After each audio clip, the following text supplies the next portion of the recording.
Rules, rules, rules. We must follow the rules. When our leaders give us rules to follow, ours is not to reason why. Ours is simply to obey. The only problem with obeying the rules is that I can't figure out what the rules are because they seem to change every 5 seconds. Take the chair of the House Committee on Double Standards, Congresswoman Ilhan Omar. As we all know, on September 11th, 2001, some people did something to someone in New York City. Sadly, some other people blamed certain people who weren't the people who did the thing. And so we ask Congresswoman Ilhan Omar, how should the people who get blamed by the other people, even though they're not the people who did the thing, respond when the other people blame them for the thing they didn't do? So to me, I say raise hell, make people uncomfortable. Because here's the truth. Here's the truth. Far too long, we have lived with the discomfort of being a second-class citizen. And frankly, I'm tired of it, and every single Muslim in this country should be tired of it.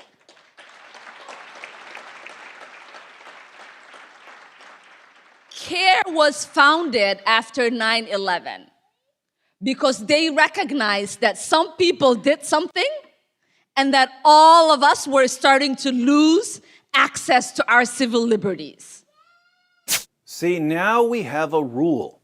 When some people do something to someone, we shouldn't blame other people who didn't do the thing for doing the thing that the people who did do the thing did to someone. We should only blame the people who did the thing to someone. That's the rule. These are our elected officials. Who are we to question their orders? All right. Now, recently in Minneapolis, once again, some people did something to someone. But this time, the some people were 4 police officers. The someone was George Floyd. And the thing that the people did was that one of them kneeled on his neck while the others stood guard until he died. So, Congresswoman Ilhan Omar, the people who did the thing have all been charged for the thing they did. What do we do now? Not only do we need to disinvest in police, but we need to completely dismantle the Minneapolis Police Department. The Minneapolis Police Department is rotten to the root.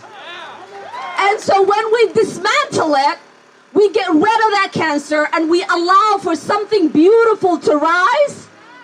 So, even though the people who did something to someone have all been arrested and charged for the thing they did, we should blame the entire group that the people who did something to someone belong to, and we should punish the entire group for the thing that was done to someone.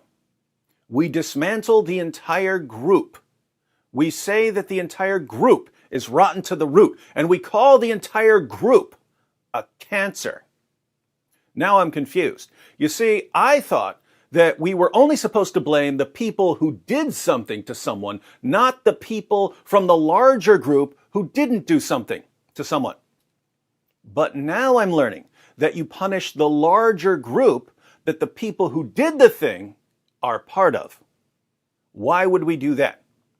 Well, I don't know much about the Minneapolis Police Department, but I'm guessing that this isn't the first time that someone from that department did something to someone. Suppose police officers from the Minneapolis Police Department have a long history of doing something to someone. Congresswoman Ilhan Omar would then be saying, look, if a group continues to produce people who do something to someone over and over and over again, then you can call the entire group or the entire institution a cancer rotten to the root. And you can call for the entire group or the entire institution to be completely dismantled so that something beautiful can rise in its place. Now, my position has always been that you blame the people who do the thing, but that you also search for any underlying causes of them doing the thing that they did to someone. So, if there's an underlying ideology that promotes people doing something to someone, then you can blame the ideology as well. If there's some sort of underlying corruption that convinces some people to think that it's okay to do something to someone, then you expose the corruption that makes them think this way. But now I'm learning that if a group or an institution just keeps producing people who do something to someone, then you can call the entire group or institution a cancer rotten to the root, and you can demand that the entire group or institution be completely dismantled in order to prevent the group or institution from continuing to produce people who do something to someone. I think I'm going to continue with my traditional approach, blaming the people who do something to someone and searching for any underlying causes. But for those of you who prefer Congresswoman Ilhan Omar's approach, can you think of any groups in the world who just keep producing people who do something to someone, where the thing that they do might be terrorist attacks, honor killings, grooming young girls for gang rape, female genital mutilation, and so on? And that, my friends, is how you expose hypocrisy while being so incredibly vague in everything you say that the YouTube censorship squad isn't quite sure what they're banning you for. So vague, yet so clear.